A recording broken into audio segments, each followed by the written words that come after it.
내 이름은 엘리사. 엄마와 함께 브롱스 뉴욕의 한 낡은 아파트에서 살던 그때 나는 16살이었다. 그곳에서 살았던 경험은 결코 좋은 경험은 아니었다.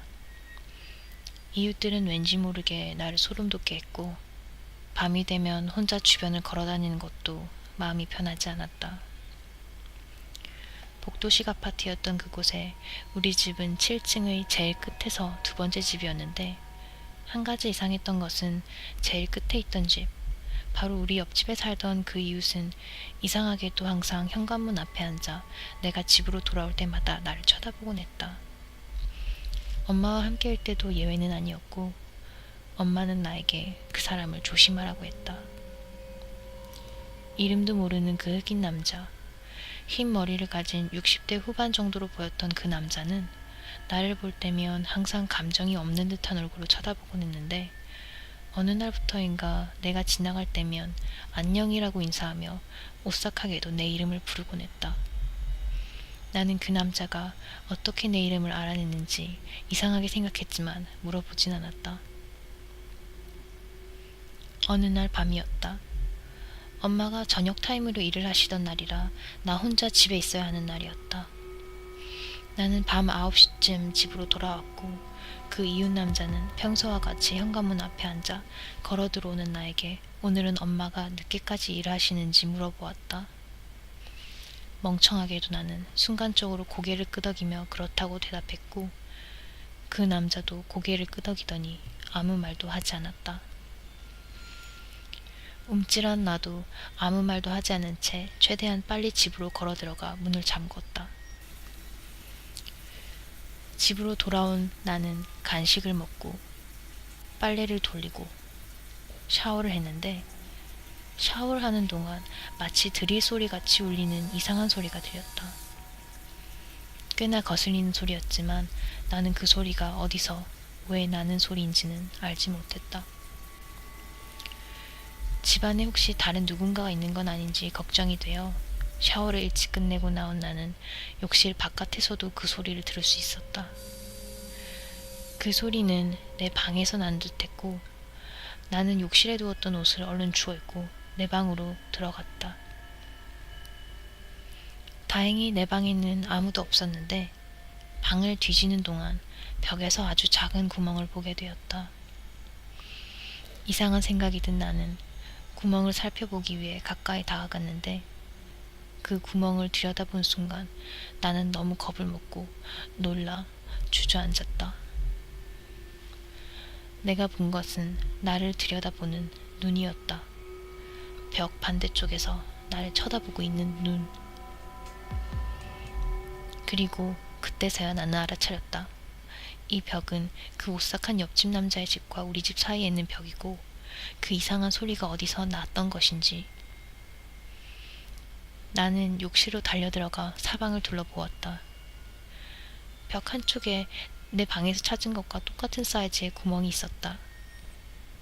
그 이웃 남자가 나를 감시하기 위해 2개 혹은 더 있을지 모르는 이 구멍들을 뚫은 것이다.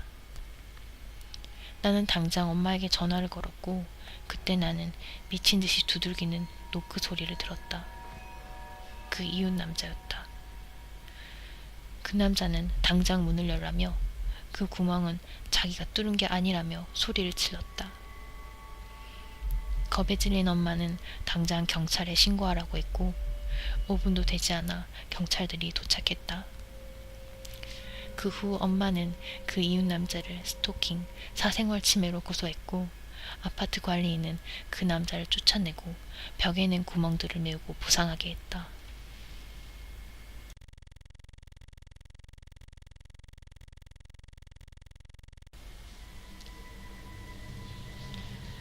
나는 내 친구 할과 같이 캠핑하던 그날을 절대 잊지 못할 거다. 할은 자연을 사랑하는 보이스카우트 출신으로 항상 캠핑을 가곤 했는데 그 당시 할의 여자친구였던 마야도 같이 가는 캠핑에 나도 초대되어 우린 한 차를 타고 3시간 거리에 있는 목적지에 도착하게 되었다. 진정한 캠핑이 아니라는 이유로 사람들이 많은 캠핑장에 가는 것을 좋아하지 않았던 할은 우리를 아무도 없고 정말 눈에 띄지도 않는 곳으로 데려갔다. 할은 트렁크에 있는 짐들을 내려놓기 시작했다. 우리가 챙겨온 것들은 텐트, 침낭, 음식, 휴지, 구급 상자 정도였다. 할은 보통 이것보다 짐을 덜 챙겨오지만 이번엔 마야와 나를 위해 좀 더 편하게 있다 가려고 더 챙겼다고 했다. 텐트를 치기 좋은 곳을 정하고 할은 우리에게도 할 일을 주었다. 텐트를 치는 것은 내가 할 줄 아는 것 중 하나였기에 할은 내게 텐트 2개를 치라고 말했고, 할이 불을 피울 마른 장작을 찾으러 간 동안 마야가 나를 도와주었다. 해는 예상보다 빨리 떨어졌고 할 덕분에 운이 좋게도 우리는 밤새 불을 피우고도 남을 장작을 모았다. 우리는 불 옆에 모여 앉아 술을 마시며 옛날 이야기를 하고 있었는데, 우리 이야기가 지루했던지 마야는 먼저 텐트로 들어갔고 우리는 마지막 맥주병을 비울 때까지 이야기를 나누었다. 그 순간 쉿!